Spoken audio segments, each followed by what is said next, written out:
नमस्कार, मैं हूं आपके संग नित्यम मंत्र यंत्र तंत्र वास्तु के विशेष कार्यक्रम के साथ।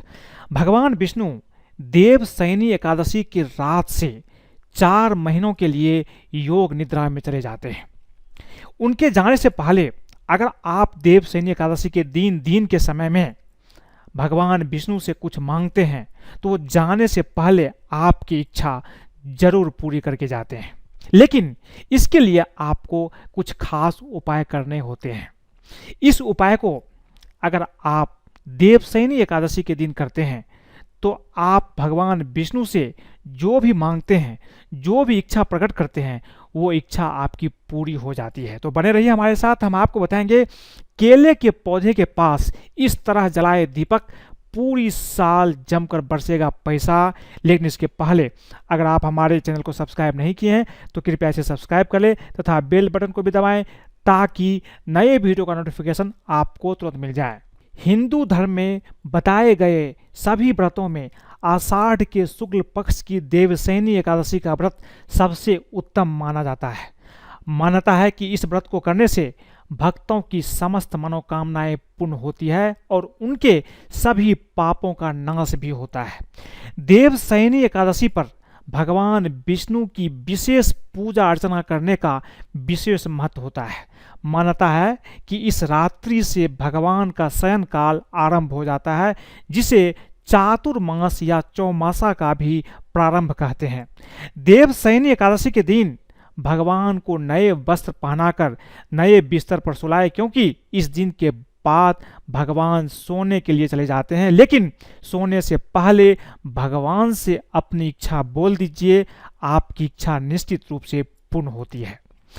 अगर आप चाहते हैं कि आपके घर में सुख समृद्धि हो, धन की बरसात हो, पूरे साल जमकर आपके ऊपर पैसे की बरसात हो, तो इसके लिए आपको देवशयनी एकादशी पर एक गमले में सुबह के समय छोटा केले का पौधा आप ले आइए, उसे लगा दीजिए।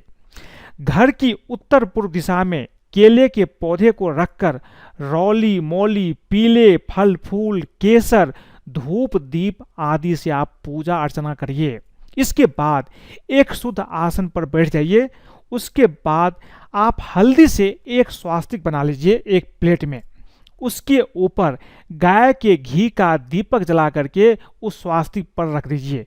इसके बाद आपको ओम नमो भगवते वासुदेवाय इस मंत्र का 108 बार जप करना है। अगर आपके पास तुलसी का माला है तो तुलसी की माला से जप कर सकते हैं, नहीं तो आप अपने अंगुल पर भी इसे जप कर सकते हैं।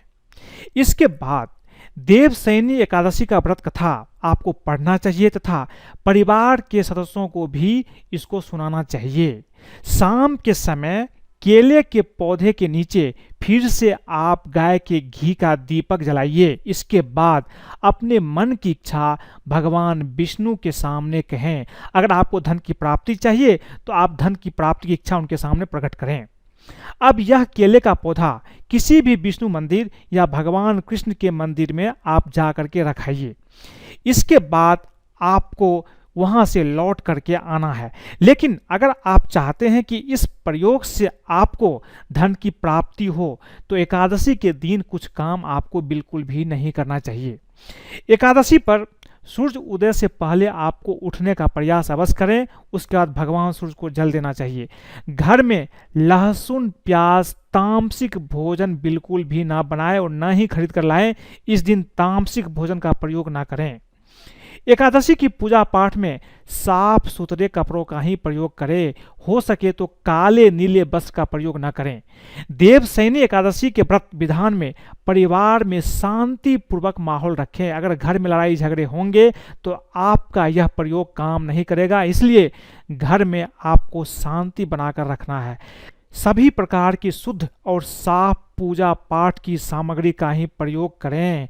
पूजा पाठ में आप साफ सुथरा का ध्यान रखें, लेकिन एक चीज़ का ध्यान रखें कि पूजा में आपको पीले फल और फूल अवश्य प्रयोग लाएं और साथ में भगवान विष्णु को तुलसी का पत्ता भी अवश्य ही अर्पित करें। इसके लिए आपको तुलसी का पत्ता एक दिन पहले ही तोड़कर रख लेना चाहिए, क्योंकि एकादशी के दिन तुलसी का पत्ता तोड़ा नहीं जाता है।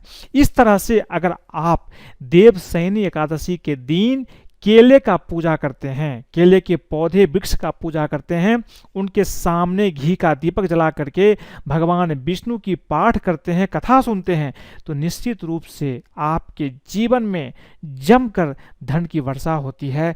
ये ध्यान रखें कि इस दिन अगर आप ये प्रयोग करते हैं तो आप तामसिक भोजन का प्रयोग बिल्कुल ना करें।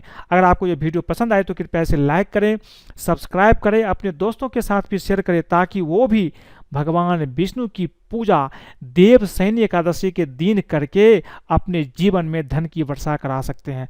आप मुझे फेसबुक पर भी फॉलो कर सकते हैं। आज के लिए बस इतना ही, धन्यवाद।